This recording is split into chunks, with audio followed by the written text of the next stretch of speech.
আল্লাহ রাব্বুল আলামিন কোরআনে কারীমের মধ্যে আব্বা আম্মাকে যখন জান্নাত থেকে বের করে দেন, বের করে দেওয়ার সময় এই কথাটা বলেই বের করেছেন।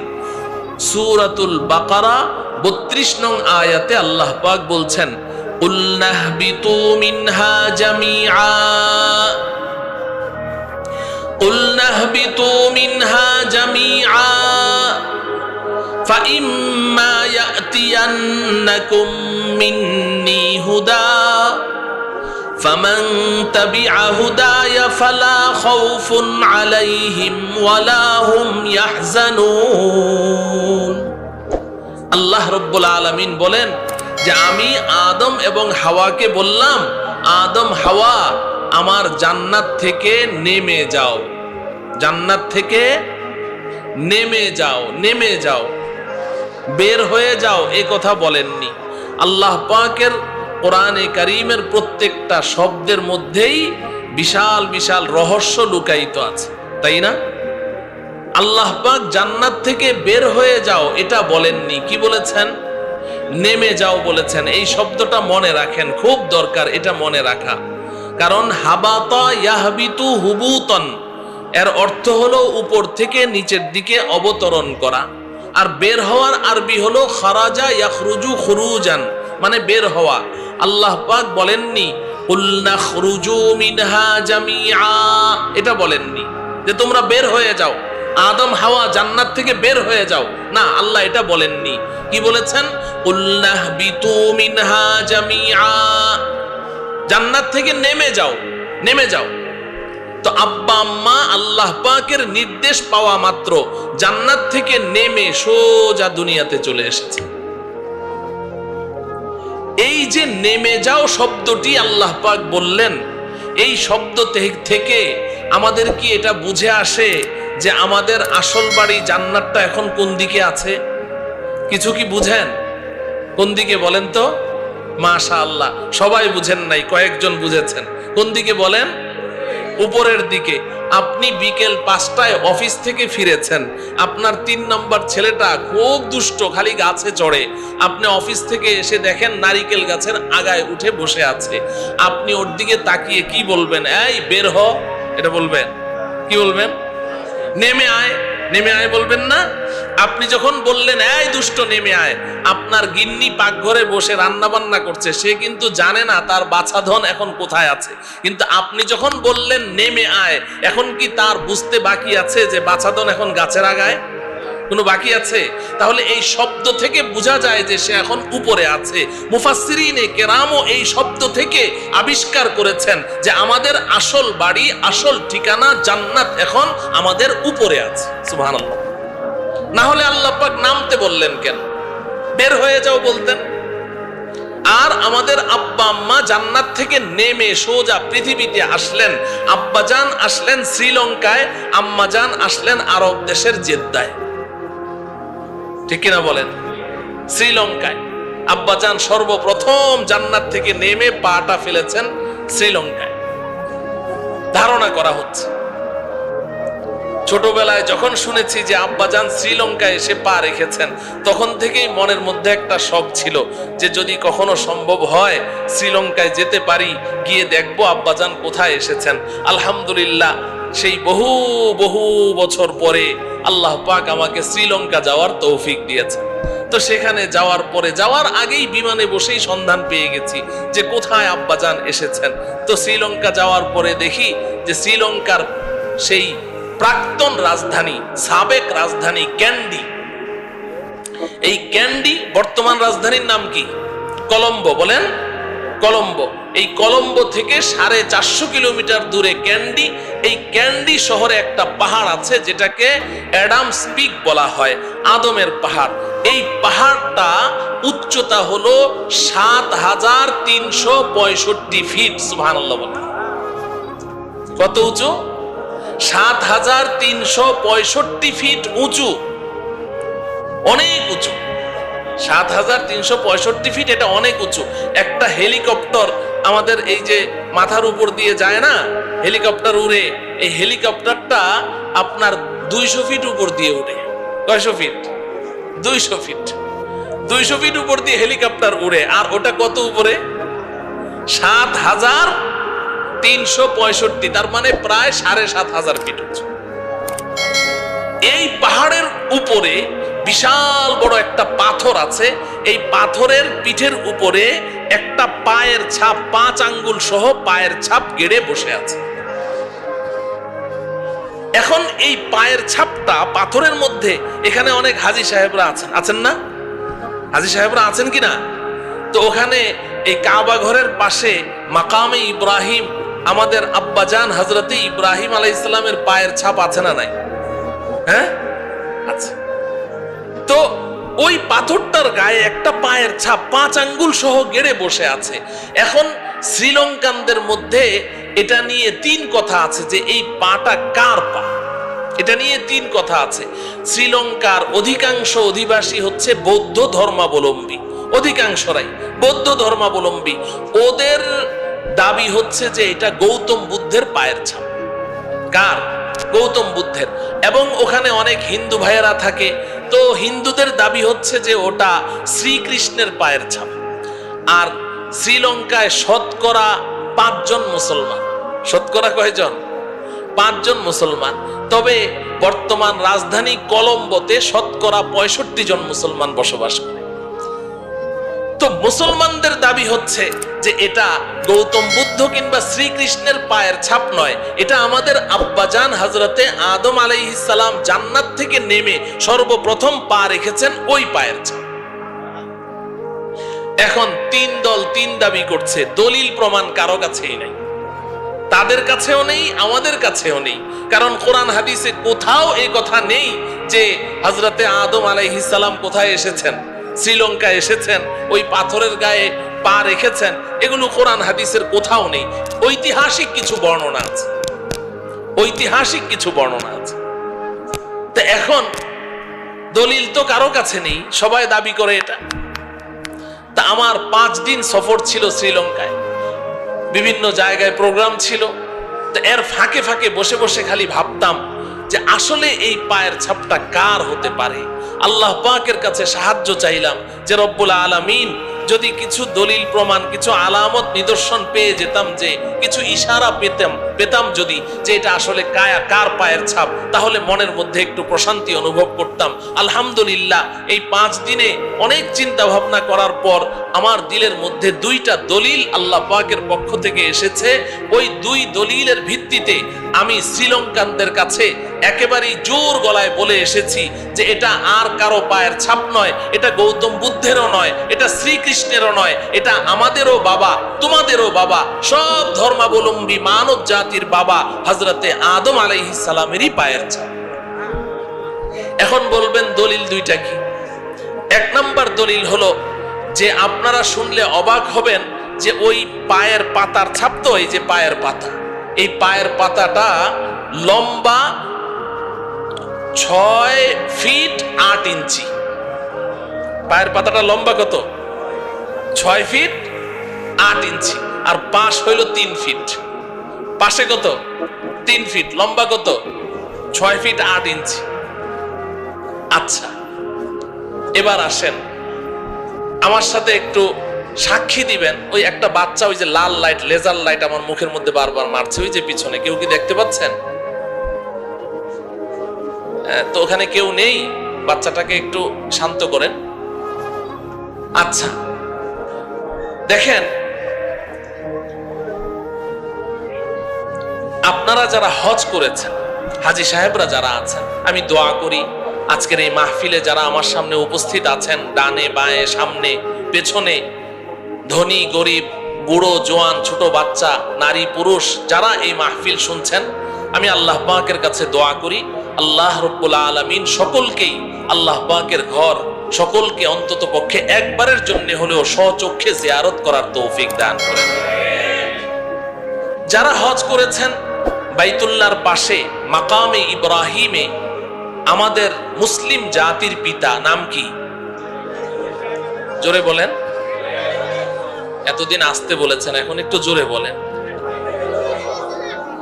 আমাদের মুসলিম জাতির পিতার নাম কি? ইব্রাহিম আলাইহিস সালাম। ইব্রাহিম আলাইহিস সালাম। এই কথাটা কে বলেছেন? আল্লাহ রাব্বুল আলামিন বলেছেন, মিল্লাতা আবিকুম ইব্রাহিম হুয়া সাম্মাকুমুল মুসলিমিন। এই উম্মতে মুহাম্মাদি, তোমরা যেই ধর্মের উপরে আছো, তোমাদের এই ধর্ম তোমাদের পিতা ইব্রাহিম আলাইহিস সালামের ধর্ম। সুবহানাল্লাহ। আমাদের এই ধর্ম কার ধর্ম? ইব্রাহিম আলাইহিস সালামের ধর্ম। আল্লাহ বলছেন মিল্লাতা আবিকুম, তোমাদের পিতা ইব্রাহিমের ধর্মের উপরে তোমরা প্রতিষ্ঠিত আছো। আল্লাহ এতটুকু বলেই ক্ষান্ত হননি, আল্লাহ বলছেন হুয়া সাম্মাকুমুল মুসলিমিন। আরে উম্মতে মুহাম্মাদি শুনো, আরে বাংলাদেশের মুসলমান শুনো, বাবা যেমন সন্তানের নাম রাখে আব্দুর রহমান, আব্দুল করিম, এই যে বাবা সন্তানের নাম রাখে, আল্লাহ বলেন তোমাদের নাম যে মুসলমান, এই মুসলমান নাম তো আমি আল্লাহ রাখিনি। হুয়া সাম্মাকুমুল মুসলিমিন, তোমাদের পিতা ইব্রাহিম তোমাদের নাম রেখেছেন মুসলমান। তো নাম রাখলো কোন বাপ? এতদিন ডাকলাম কারে বাপ? থাকে ইসলাম বলে কিছু থাকে? তওবা করা লাগবে। তওবা করব তো ইনশাআল্লাহ। আল্লাহ আমাদেরকে তওবা করার তৌফিক দান করেন। তো ইব্রাহিম খলিলুল্লাহ আলাইহিস সালাম, ওনার দুই পায়ের ছাপ কাবা ঘরের পাশে মাকামে ইব্রাহিমের মধ্যে আছে না নাই? কথা বলেন, কারা কারা দেখেছেন? হাত উঠান তো। মাশাআল্লাহ, এই তো অনেকেই দেখেছেন। আচ্ছা বলুন তো দেখি, ইব্রাহিম আলাইহিস সালামের যে পায়ের ছাপটা আপনারা দেখলেন, এই পাটা কি অস্বাভাবিক বড় মনে হয়েছে আপনাদের কাছে? আমাদের পায়ের চেয়ে একটু লম্বা, তাই না? আমাদের পায়ের চেয়ে এই এতটুকু হবে সর্বোচ্চ, আমাদের পায়ের চেয়ে একটু লম্বা। আচ্ছা এবার বুঝেন, ইব্রাহিম আলাইহিস সালাম আজ থেকে 5000 বছর, প্রায় 5000 বছর পূর্বে দুনিয়াতে এসেছে। কত বছর? প্রায় 5000 বছর। আপনারা জানেন মানুষ দিন দিন খাটো হচ্ছে। দিন দিন কি হচ্ছে? খাটো হচ্ছে না? দিন দিন খাটো হচ্ছে। এখন ইব্রাহিম আলাইহিস সালাম 5000 বছর আগে যিনি আসলেন, তার পায়ের ছাপটা এতটুকু। এখন গৌতম বুদ্ধ, বৌদ্ধ ধর্মাবলম্বী যারা, তাদের দাবি অনুসারে গৌতম বুদ্ধ আজকে থেকে প্রায় 2500 বছর আগে দুনিয়াতে এসেছেন। তো 5000 বছর আগে যেই মানুষটা এসেছেন, তার পা যদি এতটুকু হয়, গৌতম বুদ্ধের পা এত বড় হবে? কতটুকু হবে? না আরো ছোট হবে? আরো ছোট হবে। আর ওই যে হিন্দু ভাইরা যে শ্রীকৃষ্ণের কথা বলে, সে তো ওই দিনের মানুষ, তার পা তো আরো ছোট হবে, তাই না? তো তাইলে এই পাওটা যে 6 ফিট 8 ইঞ্চি লম্বা আর 3 ফিট চৌড়া, এটা গৌতম বুদ্ধের পা হতে পারে? এটা শ্রীকৃষ্ণের পা হতে পারে? এখন প্রশ্ন হলো, তাহলে এটা কার পা? বুখারী শরীফ খুলেন, সহিহ বুখারীর মধ্যে আছে, নবীজি সাল্লাল্লাহু আলাইহি ওয়াসাল্লাম ইরশাদ করেন, খালাকাল্লাহু আদম আলা সূরাতিহি ওয়া তুলুহু 60 জিরাআন। আল্লাহ রাব্বুল আলামিন হযরতে আদম আলাইহিস সালামকে তিনি যেই রূপে চেয়েছিলেন সেই রূপেই সৃষ্টি করেছেন, এবং আদম আলাইহিস সালাম ছিলেন 60 হাত লম্বা। কত হাত লম্বা? তাহলে যেই মানুষটা 60 হাত লম্বা, তার পায়ের পাতাটা এই 6.5 ফিট হওয়া, এটা স্বাভাবিক। বলেন ঠিক কিনা? তো আমি এই দলিলের ভিত্তিতে ওই শ্রীলঙ্কান বাসীদেরকে বলে এসেছি এক প্রোগ্রামের মধ্যে, যে আপনারা যত কিছুই বলেন, আসলে এটা গৌতম বুদ্ধেরও নয়, শ্রীকৃষ্ণেরও নয়, এটা আমার, আপনার, আপনাদের সকলেরই বাবা হযরতে আদম আলাইহিস সালামেরই পায়ের ছাপ। 2 নম্বর দলিল আমি যেটা পেশ করেছি তাদের সামনে, সেটা হলো যে ওই পাথরের গায়ে একটা পায়ের ছাপ। মাকামে ইব্রাহিমের মধ্যে তো ইব্রাহিম আলাইহিস সালামের 2 পা আছে, আর ওই পাথরের গায়ে পা আছে কয়টা? একটা পা। তাও আবার অদ্ভুত কাণ্ড, ডান পা নয়, বাম পায়ের ছাপ। কোন পায়ের? আমি ওটার মধ্যে খুব গবেষণা করেছি, চিন্তা করেছি যে রব্বুল আলামিন এটার মধ্যে কোনো নিদর্শন অবশ্যই আছে। পা একটা কেন, তাও আবার কি বাম পা কেন? তো চিন্তা ভাবনা করার পরে আলহামদুলিল্লাহ দিলের মধ্যে এটা আসলো যে হ্যাঁ, বাম পাই তো হতে হবে। যদি ডান পা হতো তাহলে সন্দেহের মধ্যে পড়ে যেতাম। বাম পা হওয়াতে এখন আর আমার কোনো সন্দেহ নেই। বলবেন কেন? আচ্ছা বলুন তো দেখি, এই যে আমরা মসজিদে প্রবেশ করি, প্রবেশ করার সময় কোন পা আগে রাখি? ডান পা। মসজিদ থেকে বের হয়ে এরপরে কোন পা আগে রাখি? বাম পা। এটা রাসূলের সুন্নত কিনা? সুন্নত। বাথরুমে প্রবেশ করতে কোন পা আগে দেই? বাম পা। বের হওয়ার সময় ডান পা। তার মানে কি? তার মানে হলো উত্তম জায়গায়, ফজিলতপূর্ণ দামি জায়গায় পা রাখতে ডান পা রাখবে, আর নিম্নমানের জায়গায় পা রাখতে বাম পা রাখবে। এটা আমাদের নবীজিরও সুন্নত, এবং আদম থেকে নিয়ে ঈসা পর্যন্ত পূর্বের সমস্ত নবীগণের এই সুন্নত ছিল। উলাইকাল্লাযীনা হাদাহুমুল্লাহ ফাবিহুদাহুম মুহতাদি। এই দলিলে আমি মনে করি সমস্ত নবীগণের এই সুন্নত ছিল। উত্তম জায়গায় পা ফেলবে তো ডান পা ফেলবে, নিম্ন স্তরের জায়গায় পা ফেলবে তো বাম পা ফেলবে। এই সুন্নত যদি সব নবীদের হয়, তাহলে আমি জানতে চাই আমাদের আব্বাজান হযরতে আদম আলাইহিস সালাম এসেছেন কোত্থেকে? জোরে বলেন। জান্নাত থেকে। পা রেখেছেন কোথায়? জমিনের উপরে, দুনিয়ায়। এবার বলেন, দুনিয়া এবং জান্নাতের মধ্যে উত্তম কোনটা? জান্নাত। নিম্ন স্তরের জায়গা কোনটা? দুনিয়া। তাহলে জান্নাত থেকে বের হয়ে দুনিয়াতে কোন পা রাখা সুন্নত? বাম পা। পাথরের গায়ে আছে কোন পা? সুবহানাল্লাহ বলেন। এই প্রসঙ্গক্রমে আমি এই কথা বলতে চাই নাই, সময় তো বেঁধে দেওয়া, কিন্তু কথা অন্যদিকে চলে গেছে। তো আলহামদুলিল্লাহ একটা কথা আলোচনা হলো। তো আমরা বলছিলাম যে আমাদের আসল বাড়ি জান্নাত আছে কোন দিকে? বলেন কোন দিকে? আমরা আছি কোন দিকে? এখন প্রশ্ন হলো, উপরে তো জান্নাত আসল বাড়ি, তো বাড়িতে কি আমরা সবাই যেতে চাই? কারা কারা যেতে চায় হাত উঠাই। হে আল্লাহ, আপনি আমাদের সবাইকে আমাদের আসল বাড়ি, পৈতৃক সম্পত্তি জান্নাতে অতি সহজে যাওয়ার তৌফিক দান করেন। এখন বাড়িতে তো যাব, বাড়ির পথ কত দূর, কোথায় আছে একটু জানতে মনে চায় না? কোন দিকে? চলেন উপরের দিকে যাই। আপনি দিনের বেলা উপরের দিকে তাকালে একটা সূর্য দেখবেন। এই সূর্যটা আকারে আকৃতিতে দেখতে মনে হয় যেন একটা ভাতের প্লেটের সমান, তাই না? আসলে কি এত ছোট? না। বিজ্ঞান আমাদেরকে ধারণা দিয়েছে যে এই সূর্যটা এই পৃথিবীর চেয়ে 13 লক্ষ গুণ বড়। সুবহানাল্লাহ বলেন। কত বড়? 13 লক্ষ গুণ বড়। এই পৃথিবীর সাথে আরো 13 লক্ষটা পৃথিবী এই সমান জোড়া লাগান, যত বড় হবে সূর্যটা এত বড়। সুবহানাল্লাহ বলেন।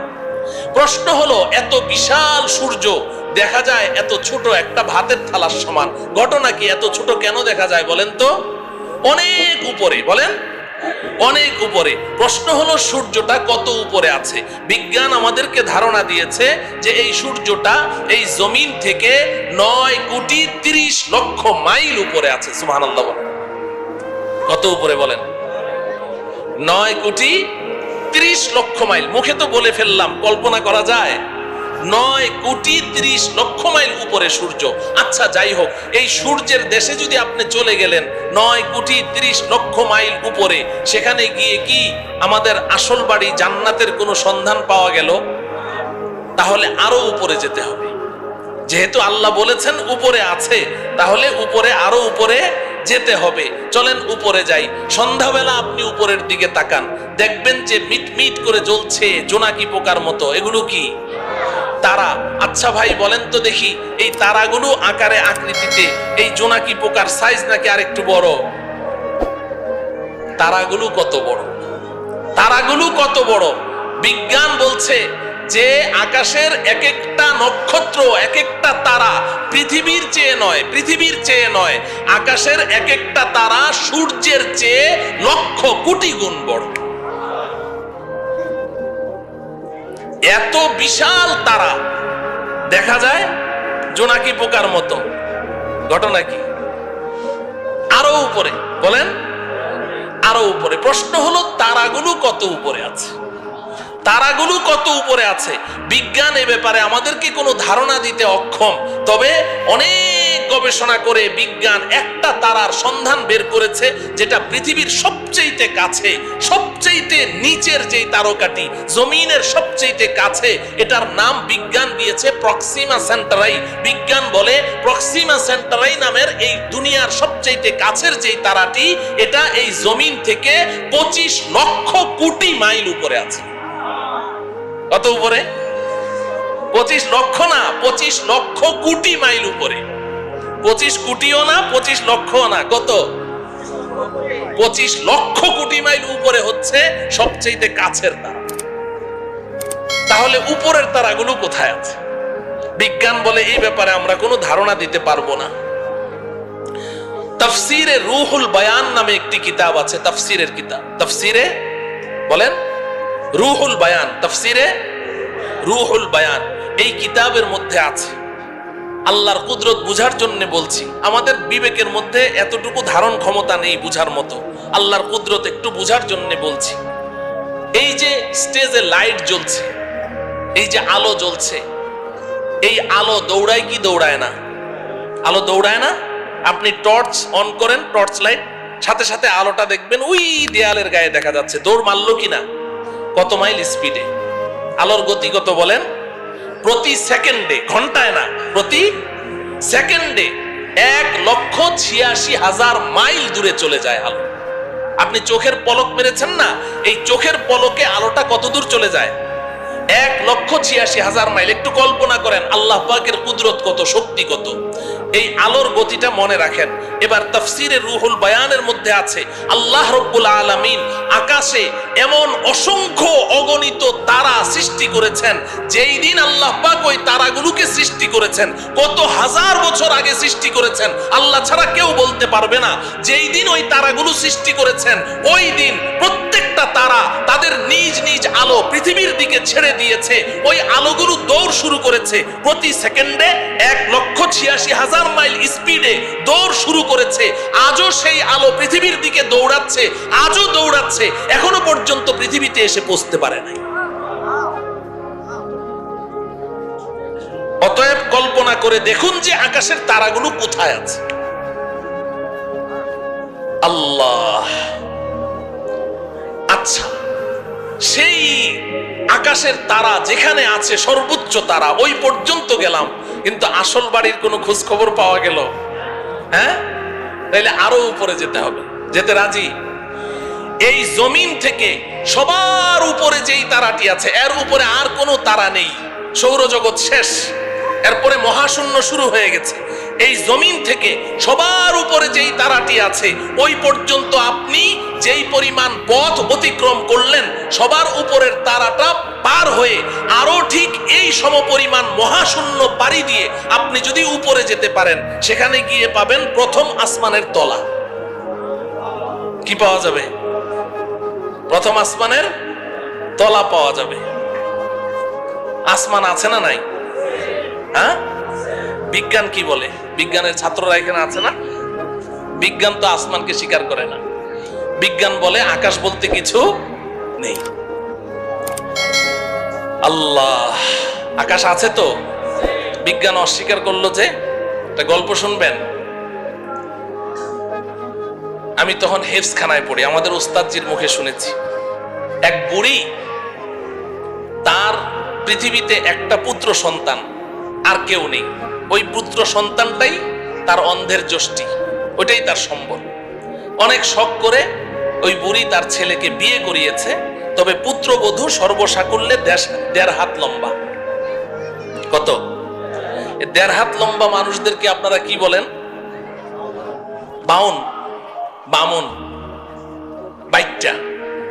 আচ্ছা বলেন, বামুন বলেন। ওই ময়মনসিংহের ওইদিকে বামুন বীর বলে তো বাইট্টা।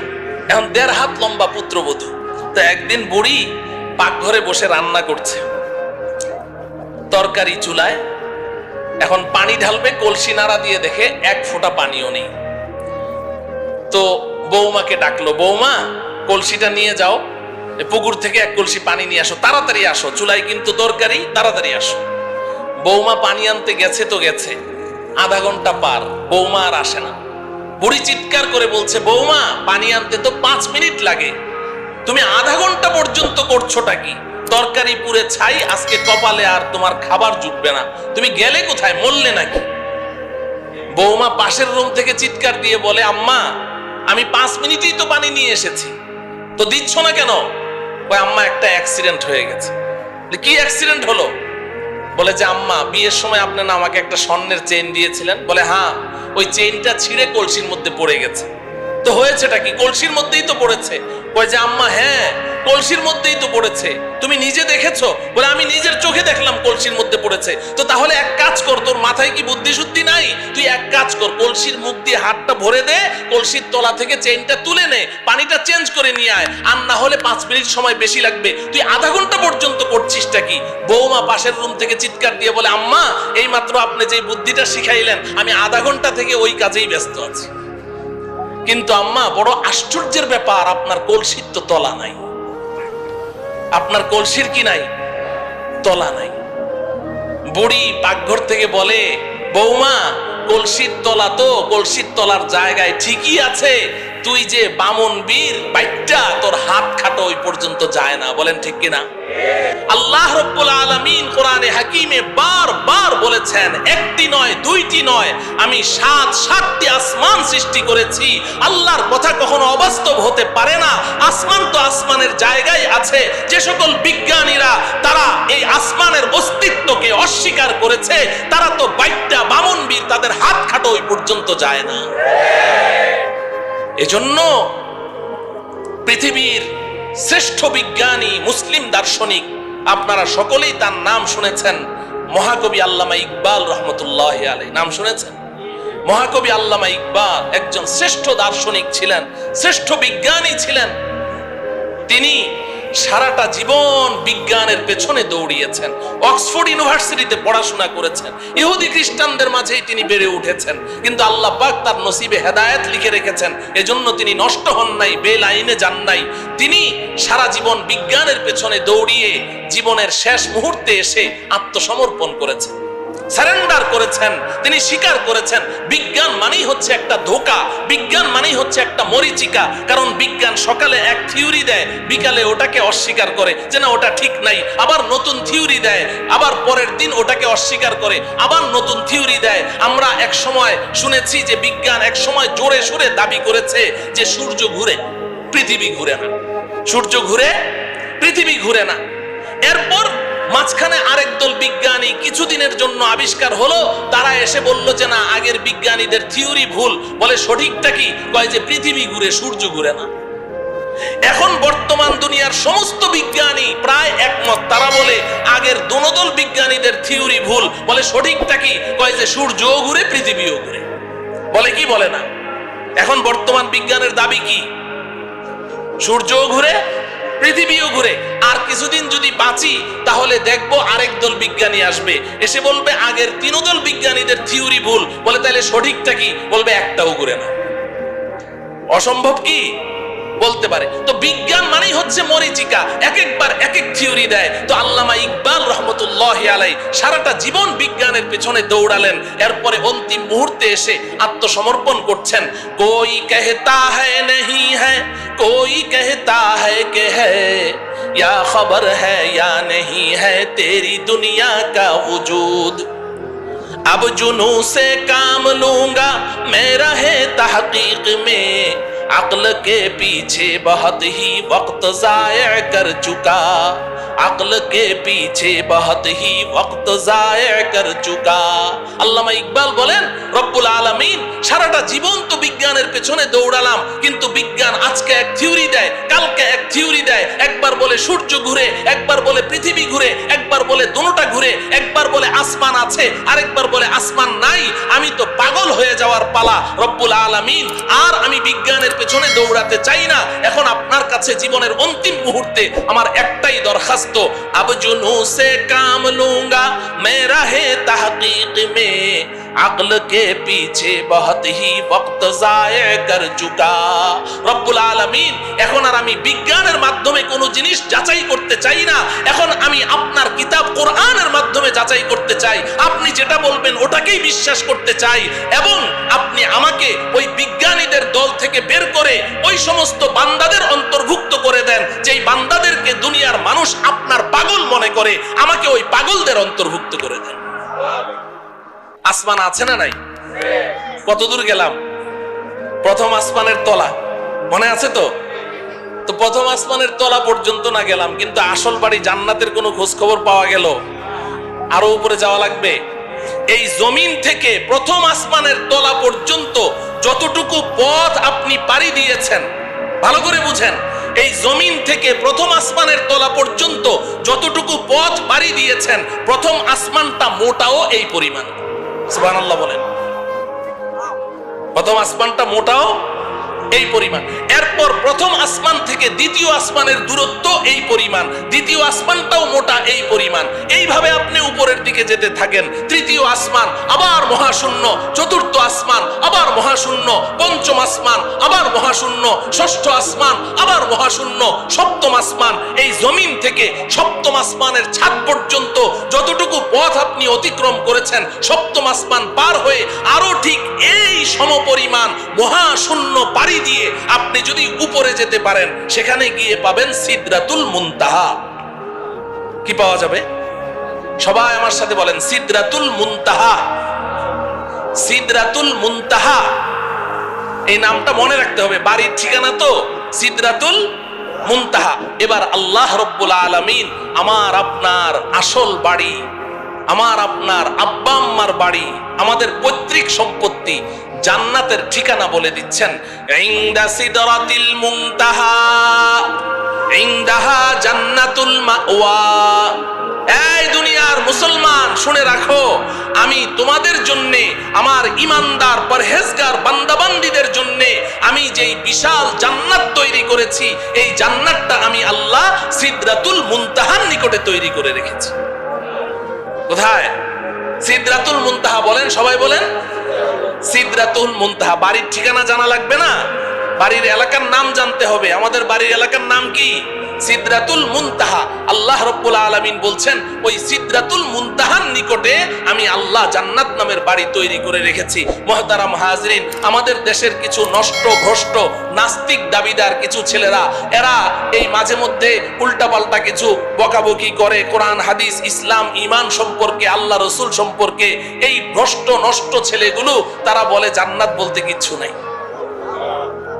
জান্নাত আছে না নাই? এখন ওরা জান্নাতকে অস্বীকার করে কেন? জিজ্ঞাসা করেন, বলবে যে আমাদের নাস্তিকদের একটা থিওরি আছে, যা চোখে দেখি না তা বিশ্বাস করি না। নাস্তিকরা যা চোখে দেখে না তা বিশ্বাস করে না, এটা ওদের দাবি। তো বলে যে আমরা পৃথিবীর উত্তর থেকে দক্ষিণ মেরু, পূর্ব থেকে পশ্চিমে, উপরে যেতে যেতে চাঁদের দেশ মঙ্গল গ্রহ সবই তো ঘুরলাম, কই জান্নাত তো কিছুই দেখলাম না, এজন্য জান্নাত বলতে কিচ্ছু নেই। নাউজুবিল্লাহ বলেন। আচ্ছা বলেন, জান্নাতটা কোন জায়গায় আছে? সিদরাতুল মুনতাহা। সিদরাতুল মুনতাহা কোথায় আছে বুঝলেন তো? তো এখন এই নাস্তিকগুলো এই ঢাকার শাহবাগ চত্বরে বসে বসে ওখান থেকে বুঝি সিদরাতুল মুনতাহা দেখা যাবে? হ্যাঁ, তো দুনিয়াতেও তারা জান্নাতকে অস্বীকার করেছে, সিদরাতুল মুনতাহা পর্যন্ত পৌঁছতে পারলো না, দুনিয়াতে অস্বীকার করেছে। আখিরাতেও তারা জান্নাতের কোনো ঘ্রাণও পাবে না।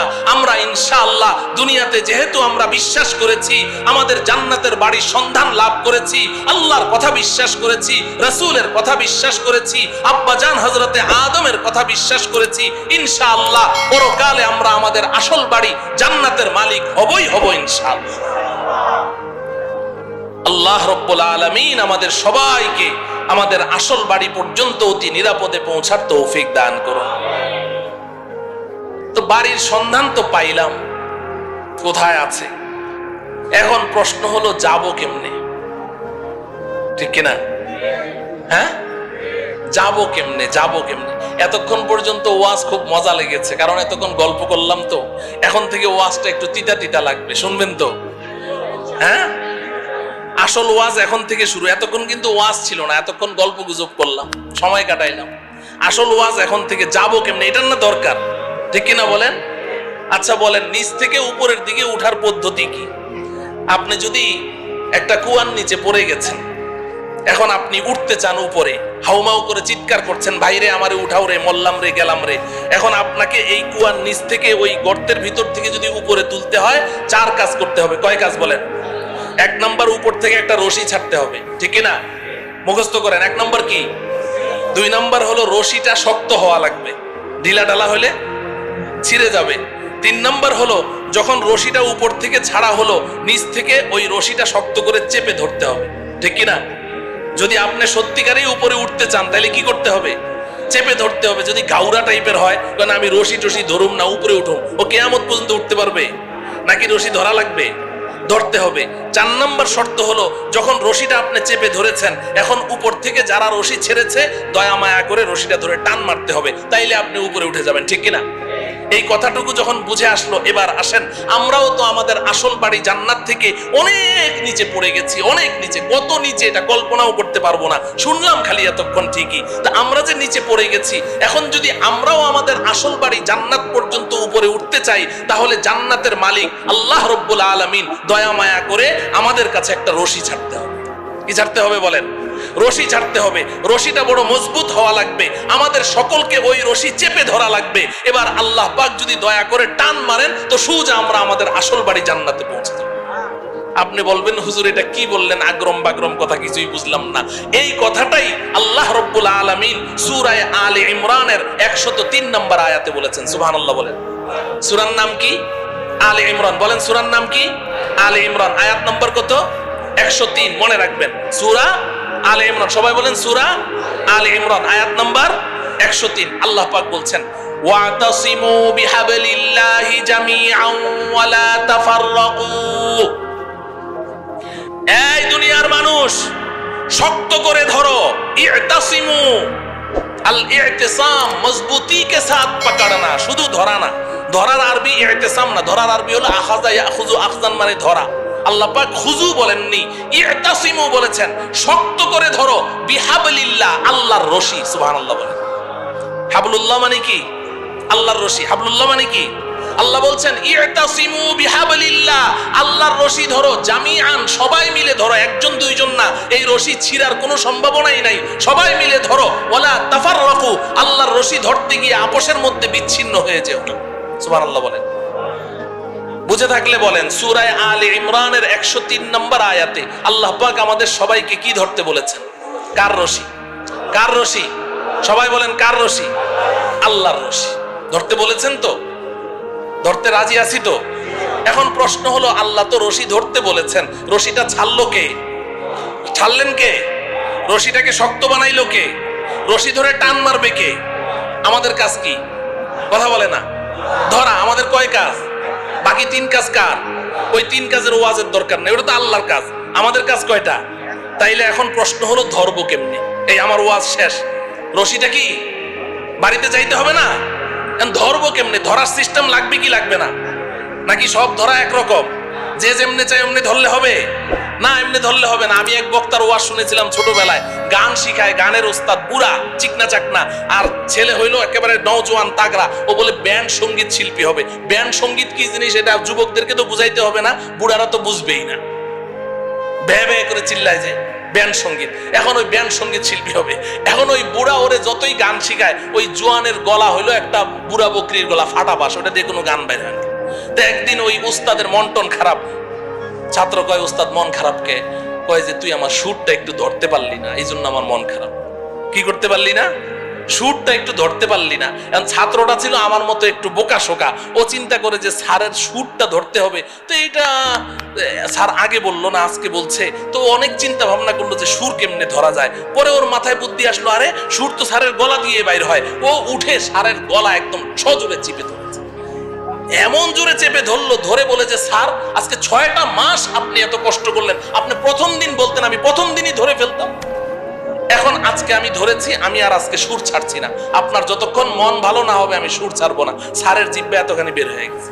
এখন স্যার তো কথাবার্তা বলতে পারে না। এখন স্যার যত উ আ করে বুঝাইতে চেষ্টা করেছে, বেটা সুর ধরার সিস্টেম তো এটা না, তুই সিস্টেম লস করেছিস, কিন্তু কথা তো বলতে পারে না, ও আ করে। তো ওই ছেলে মনে করেছে জুইত মতো ধরা হয় নাই, ও আরো শক্তি দিয়ে চেপে ধরেছে। তো 10 মিনিটের মধ্যে স্পট ডেট, ওখানেই শেষ।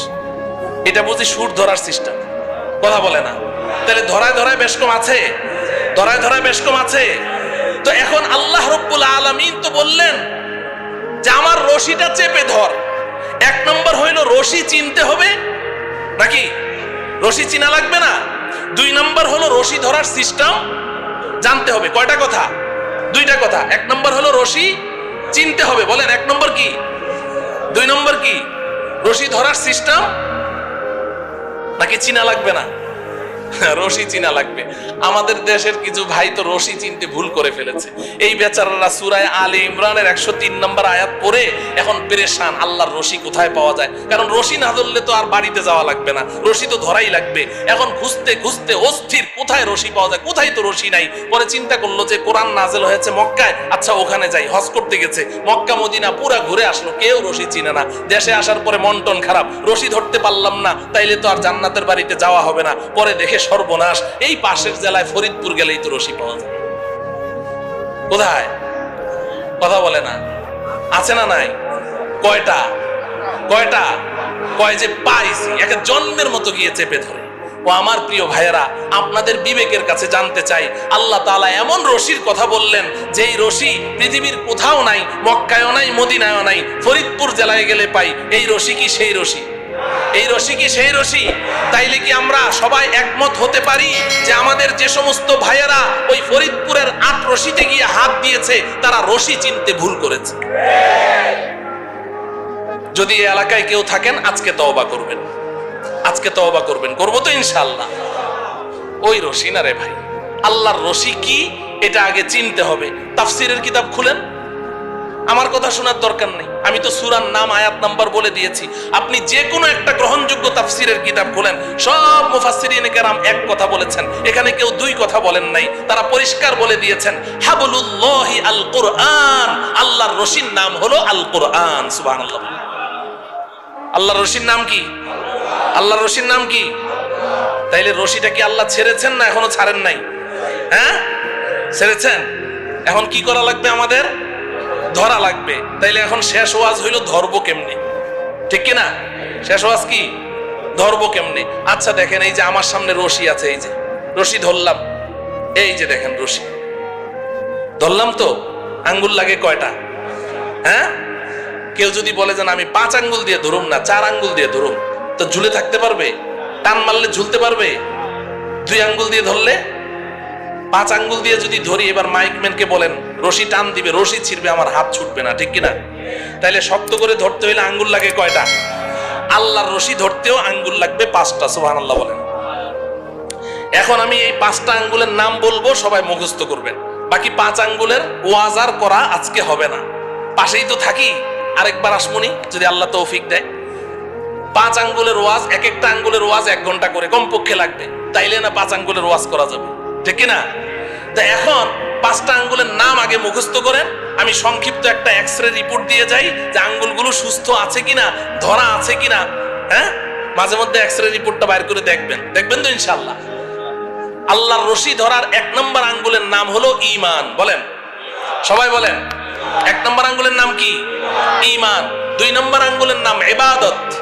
সবাই বলেন, ইবাদত, ইবাদত।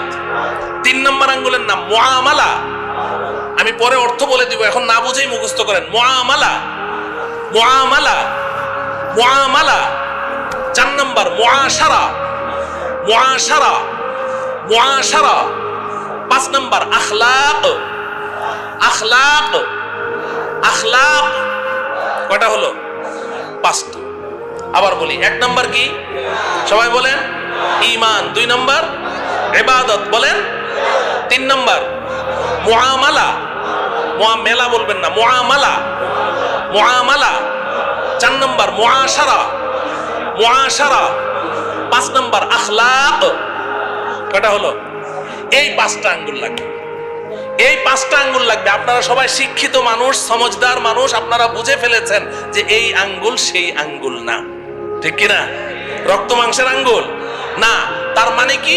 এই যে 5টা কথা বললাম, ইসলাম এই 5টা সেক্টরে বিভক্ত, এই 5-এর বাইরে আর ইসলাম নাই। আমাকে, আপনাকে, প্রত্যেককে এই 5ও সেক্টরে খাঁটি মুসলিম হতে হবে। তাহলে 5টা আঙ্গুল সহি শুদ্ধ আছে, আল্লাহর রশি ধরা আছে। এবার অপেক্ষায় থাকেন, আল্লাহ টান মারবে, ঝুলে থাকবেন, তো সোজা আসল বাড়ি জান্নাতে পৌঁছে যাবে। এই 5টা আঙ্গুল সুস্থ সবল রাখবো তো ইনশাআল্লাহ। 1 নম্বর আঙ্গুলের নাম কি? ঈমান। বলবেন জি হুজুর, ঈমান তো সবাই জানি, সময়ও যেহেতু শেষ, ঈমানের ওয়াজ তো দরকার নাই, নামাজ রোজা না পড়তে পারি, কিন্তু ঈমানটা তো পাক্কা, অতএব ঈমানের ওয়াজের দরকার নাই। না আছে? হ্যাঁ, ঈমানের ওয়াজের দরকার আছে, খুব বেশি ঈমানের ওয়াজের দরকার। ইমানের ওয়াজ বেশি করে করা দরকার। বর্তমান দুনিয়ার মুসলমানরা ইমানের ব্যাপারে ধোকার মধ্যে আছে। ইমানের ব্যাপারে কি আছে? ধোকার মধ্যে আছে। ইমানের ওয়াজ বেশি করে করতে হবে, ইমান বুঝতে হবে। আমরা মুখে মুখে তো কত কথাই বলি। আমাদের বাংলাদেশের অধিকাংশ মুসলমান এরা মনে করে ইমান মানে আল্লাহকে বিশ্বাস, স্রষ্টাকে বিশ্বাস করা। এরা মনে করে ইমান মানে নবীজি সাল্লাল্লাহু আলাইহি সাল্লামকে বিশ্বাস করা। তা আমি তো আল্লাহকেও বিশ্বাস করি, নবীকেও বিশ্বাস করি, পরকালকেও বিশ্বাস করি, দ্যাটস এনাফ, আমি একজন খাঁটি ইমানদার। যার কারণে নামাজ নাই, রোজা নাই, হজ নাই, যাকাত নাই, কোরআন কিতাব, আল্লাহ রসুল কিচ্ছু নাই, কিন্তু খাঁটি ইমানদার। ঠিক কিনা? সমাজে এই জাতীয় মুসলমান আছে না নাই? কম না বেশি? 95%। কত? ও আমার প্রিয় ভাইয়েরা, ভাইরে তোমরা কি শুরু করলা? হ্যাঁ, এই যে তামাশা শুরু করছো, মানুষের তো ডিস্টার্ব হচ্ছে। মাহফিলের আর ক্ষতি করো তোমরা, এসে এগুলা করো। মুহতারাম হাজিরিন, তো যে কথা বলছিলাম, তাইলে 1 নম্বর আঙ্গুলের নাম কি? সব ক্ষমতা কার হাতে? সব ক্ষমতা কার হাতে? নাকি জনগণের হাতে? সব ক্ষমতার উৎস কে? জনগণ না আল্লাহ? আল্লাহ। সব ক্ষমতা কার হাতে? সন্তান দেওয়ার মালিক কে? তাইলে সন্তান না হইলে শাহ আলী মাজারে যাবেন? হ্যাঁ, যায় না মুসলমানরা? যায়। শাহ আলী বাবা কি সন্তান দিতে পারে? আপনি সন্তানও হারা, আর শাহ আলী বাবার কাছে গিয়ে যখন বলবেন যে একটা সন্তান চাই, তখন হইবেন ইমান হারা। সন্তানও পাইলেন না, ইমানও পাইলেন না, কট্টর একটা কাফের হয়ে বের হইলেন, আমও গেল, ছালাও গেল। কথা বুঝে আসছে? তাইলে পীরের কাছে চাওয়া যাবে? জিন্দা পীরের কাছে চাওয়া যাবে? মুর্দা পীরের কাছে চাওয়া যাবে না? সব চাইতে হবে কার কাছে? আল্লাহ পাকের কাছে। আল্লাহ আমাদের ঈমানকে মজবুত রাখার তৌফিক দান করেন। 2 নম্বর কি? 2 নম্বর আঙ্গুল কি? ইবাদত। ইবাদত। নামাজ কি? কথা বলে না। রোজা কি? যাকাত কি? হজ কি? ইবাদত। কোরআন তেলাওয়াত, জিকির আজকার, দান খয়রাত, সব মিলে আঙ্গুল কয়টা? এই, এটা বুঝেন, ভালো করে বুঝেন, খুব বুঝেন। নামাজ, রোজা, হজ, যাকাত, কোরআন তেলাওয়াত, জিকির আজকার, দান খয়রাত, সব মিলে আঙ্গুল কয়টা? একটা। আমাদের সমাজে যেই মুসলমানটা 5 ওয়াক্ত নামাজ পড়ে, রোজা রাখে, যাকাত দেয়, হজ করে, তাসবিহ জপে, কোরআন তেলাওয়াত করে, জিকির করে, দান খয়রাত করে, আমরা বলি সমাজের সর্বশ্রেষ্ঠ মুসলমান। ঠিক কিনা? হ্যাঁ, কিন্তু আঙ্গুল কয়টা? এই 1 নম্বর ইমানের আঙ্গুল আর 2 নম্বর ইবাদতের আঙ্গুল নিয়ে যেই মুসলমান আছে, তাকেই আমরা সার্টিফিকেট দিয়ে দিচ্ছি সে একেবারে শ্রেষ্ঠ মুসলমান। বাকি 3 আঙ্গুলের খবর নেই। এই কারণে আজকে সমাজের অনেক মুসলমান এমন আছে, নামাজ পড়তে পড়তে মাথার মধ্যে ঘা ফেলে দিয়েছে, বাজারে গিয়ে ভেজাল মাল বিক্রি করছে, যুগ যুগ ধরে সুদ খাচ্ছে, যুগ যুগ ধরে সুদের সাথে জড়িত, যুগ যুগ ধরে ঘুষের সাথে জড়িত, হারাম মাল বিক্রি করছে, কিন্তু আবার নামাজও পড়ছে। কারণ সে মনে করে যে আমি তো পাক্কা মুসলমান, এগুলোর মধ্যে আবার ইসলাম আসলো কোত্থেকে? মুআমালা ঠিক নাই, আছে না নাই? হ্যাঁ মুহতারাম হাজিরিন, তাইলে ইবাদতের মধ্যে সর্বশ্রেষ্ঠ ইবাদতের নাম কি? কথা বলে না। নামাজ না পড়লে ঈমান থাকে?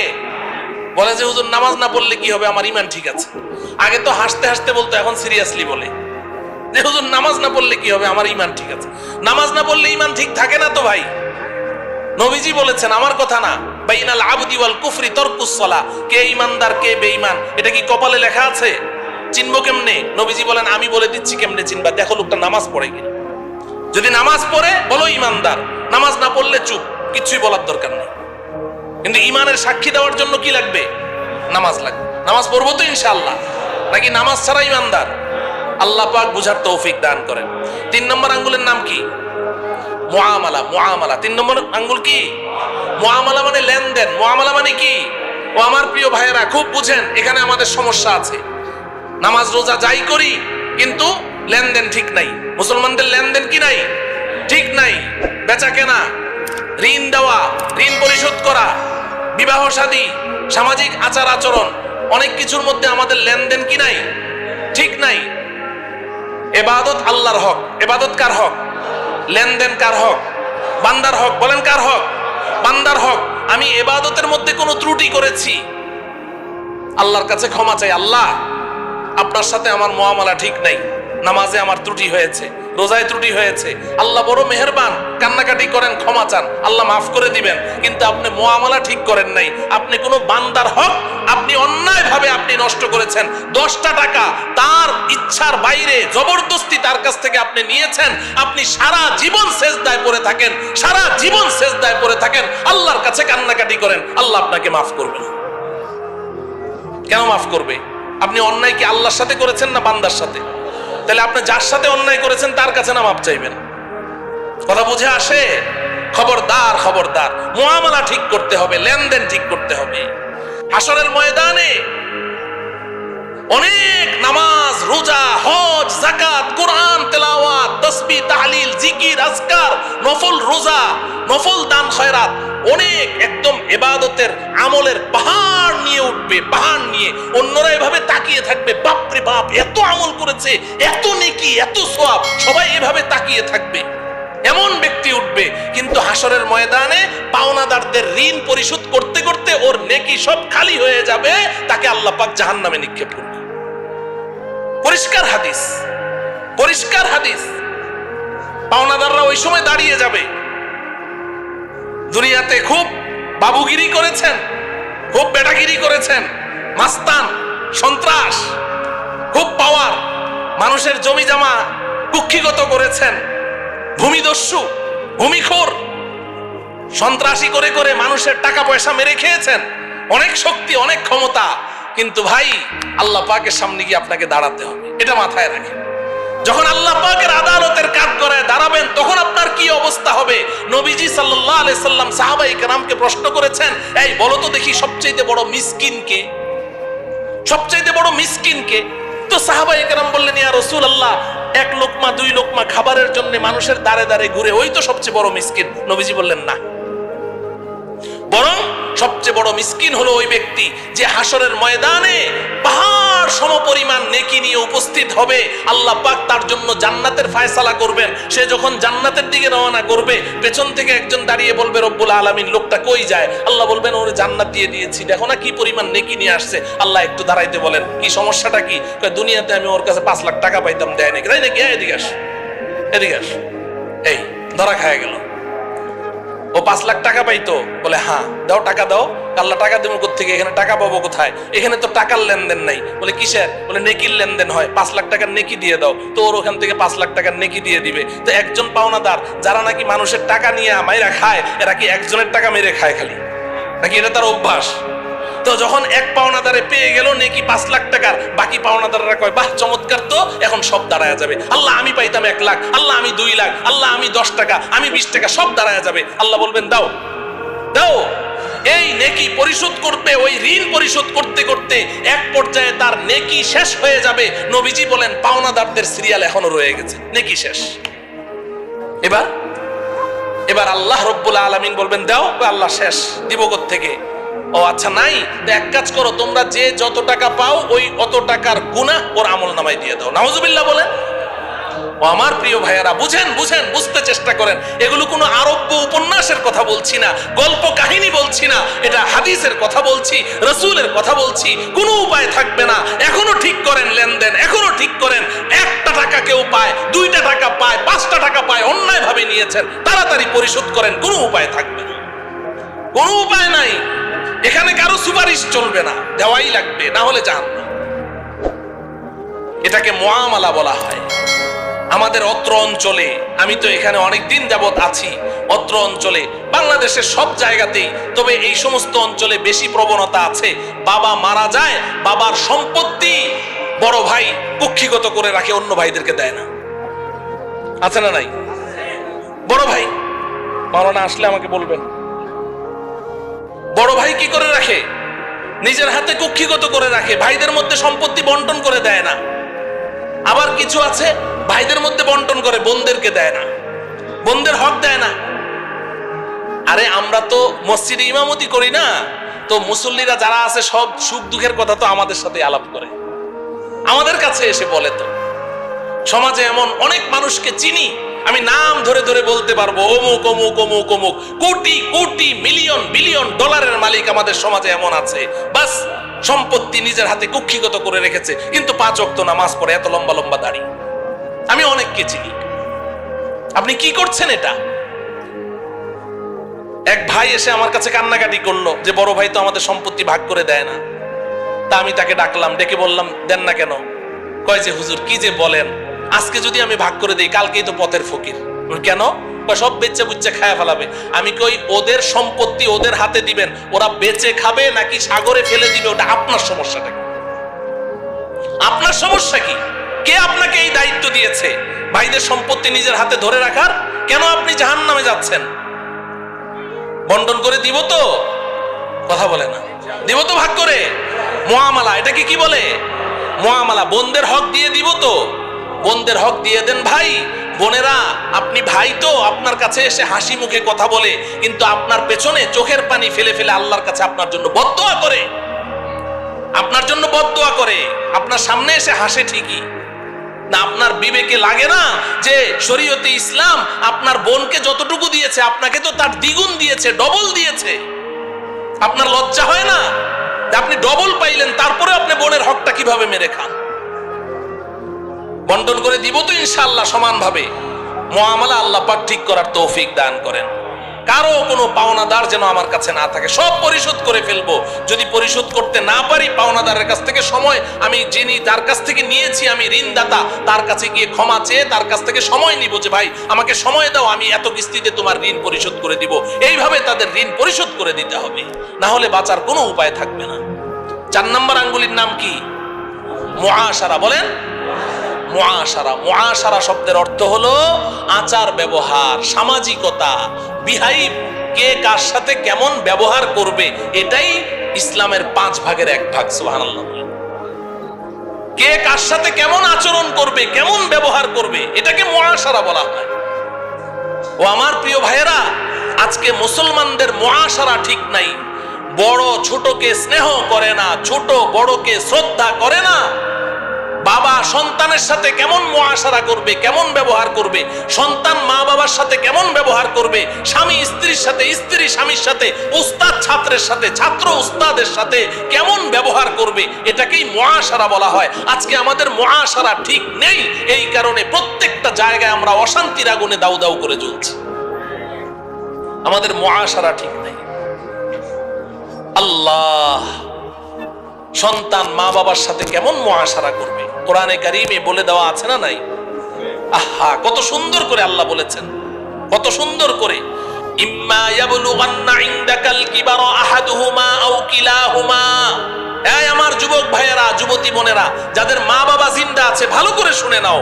আল্লাহ বলছেন যে তুমি যদি তোমার মা বাবাকে একসাথে কিংবা কোনো একজনকে বৃদ্ধ বৃদ্ধা অবস্থায় পেয়ে যাও, তুমি মনে করবে আল্লাহ পাক তোমাকে সুযোগ দিয়েছে, সুযোগ দিয়েছেন। মাকে পেয়েছো, বাবাকে পেয়েছো, বা উভয়কে পেয়েছো, তো আমি আল্লাহ তোমাকে 5টা কর্মসূচি দিচ্ছি। কয়টা? কয়টা? খুব মনে রাখেন, 5 কর্মসূচি আল্লাহ দিয়েছেন। 1 নাম্বার হলো ফালা তাকুল্লাহুমা উফ। ফালা তাকুল্লাহুমা উফ। তুমি তোমার মা বাবার সামনে এমন কোনো কথা বলতে পারবে না, এমন কোনো কাজ করতে পারবে না যে তোমার কথায় কাজে কষ্ট পেয়ে তোমার মা কিংবা তোমার বাবা বলবে উফ। উফ শব্দটা তোমার মা বাবা যদি উচ্চারণ করেছে, তোমার জান্নাতের বাড়িতে আর যাওয়া লাগবে না। কিংবা তোমার মা বাবার কোনো কথা শুনে তুমি বিরক্ত হয়ে বললে উফ বাবা থামো তো, উফ মা চুপ করো তো, এই যে তুমি উফ বলেছো, তোমার জন্য জান্নাত হারাম হয়ে যাবে। লা তাকুল্লাহুমা উফ, 1 নাম্বার। 2 নাম্বার ওয়ালা তানহারহুমা। বাবা মাকে ধমক দিয়ে কথা বলিস না, ঝাড়ি মেরে কথা বলিস না। তোর হাতে, তোর শরীরে এখন অনেক শক্তি আছে, তো মা বাবা দুর্বল হয়ে গেছে, এখন মা বাবার সাথে ধমক দিয়ে কথা বলবি, ঝাড়ি মেরে কথা বলবি, আমি আল্লাহ এটা তোর জন্য হারাম ঘোষণা করলাম। ধমক দিয়ে কথা বলিস না। লা তানহারহুমা। 3 নম্বর কর্মসূচি ওয়াকুল লাহুমা কওলান কারীমা।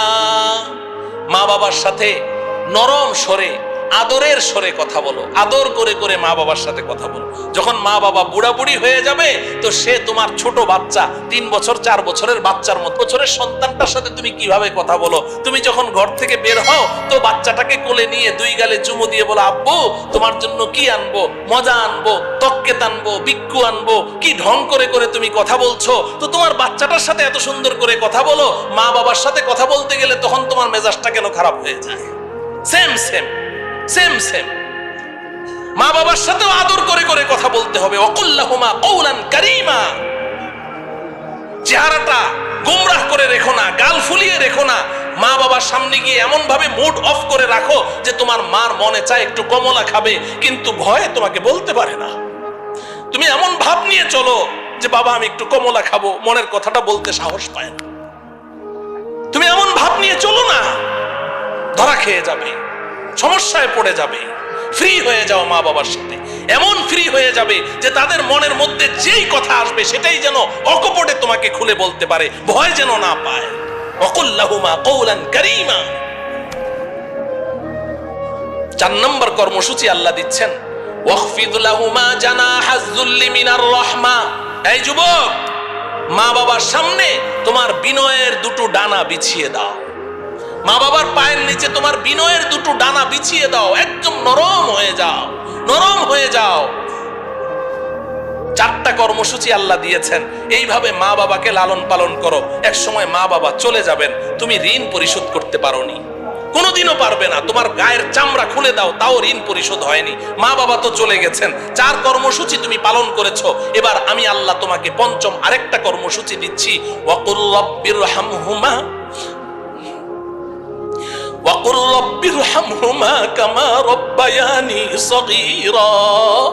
সারাটা জীবন যতদিন জিন্দা থাকো, আমি আল্লাহর কাছে হাত দুটো তুলে চোখের পানি ছেড়ে বলতে থাকো, আল্লাহ গো আপনি যেভাবে বলেছেন চেষ্টা তো করেছি, কিন্তু মা বাবার হক তো আদায় করতে পারি নাই। আপনি তো নিয়ে গেলেন।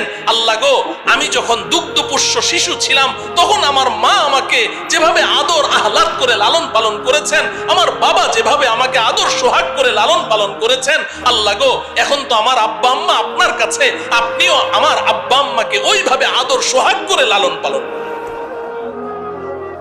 যদি মৃত্যু পর্যন্ত এভাবে চোখের পানি ছেড়ে ছেড়ে মা বাবার জন্য দোয়া করতে পারো, আমি আল্লাহ তোমার পক্ষ থেকে তোমার মা বাবার ঋণ আমি পরিশোধ করে দেব। তাহলে মা বাবার সাথে কেমন আচরণ করতে হবে শরীয়তে আমাদেরকে শিক্ষা দিয়েছে কি দেয়নি? তা আমার সন্তান এই কথাটা জানবে স্কুলে, কলেজে, ভার্সিটিতে পড়াইলে না মাদ্রাসায় পড়াইলে? হ্যাঁ, মাদ্রাসায় পড়াইতে হবে না? মাদ্রাসায় পড়ান, ঠকবেন না। মাদ্রাসায় পড়ান, ঠকবেন না। অন্তত প্রাথমিক শিক্ষাটা মাদ্রাসায় দিয়ে দেন। শিক্ষার ফাউন্ডেশন, বেনা, ভিত্তিটা মাদ্রাসায় হয়ে যাক। মাদ্রাসা শিক্ষার এই ফাউন্ডেশনটা যখন হয়ে যাবে, সে আল্লাহকে চিনবে, রসুলকে চিনবে, মা বাবার মর্যাদা সম্পর্কে জানবে। যখন রসুলের আখলাক চরিত্র সম্পর্কে জানবে, এরপরে আপনার এই সন্তান যদি ডাক্তার, ইঞ্জিনিয়ার, প্রফেসর, জজ, ব্যারিস্টার, পাইলট যাই হোক না কেন, ইনশাআল্লাহ এই সন্তান কোনোদিন নাস্তিক হবে না, মুরতাদ হবে না। এই সন্তান যত বড় ব্যক্তি হোক না কেন, দেশের প্রধানমন্ত্রী হয়ে যাক না কেন, রাষ্ট্রীয় সম্পদ চুরি করবে না, পাচার করে বিদেশে পাঠাবে না, জনগণকে কষ্ট দিবে না, এবং কোনোদিন আপনাকে ঘর থেকে বের করে বৃদ্ধাশ্রমে রেখে আসবে না। এই ভুল করবেন না। মাদ্রাসায় পড়ান, মাদ্রাসায় পড়ান।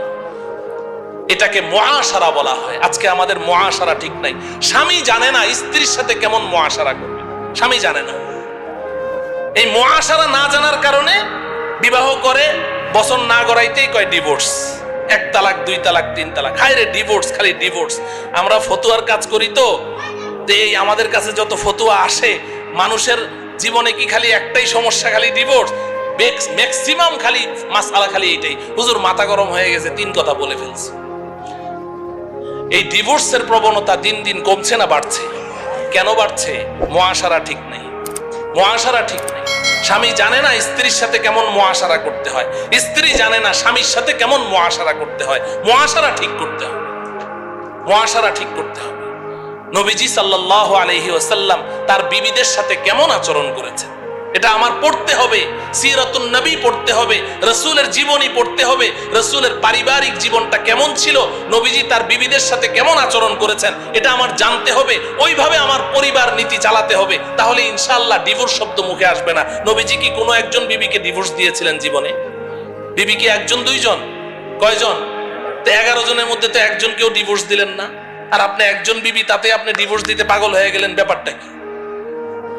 আপনার মুআশারা ঠিক নাই। এজন্য মুআশারা ঠিক করতে হবে।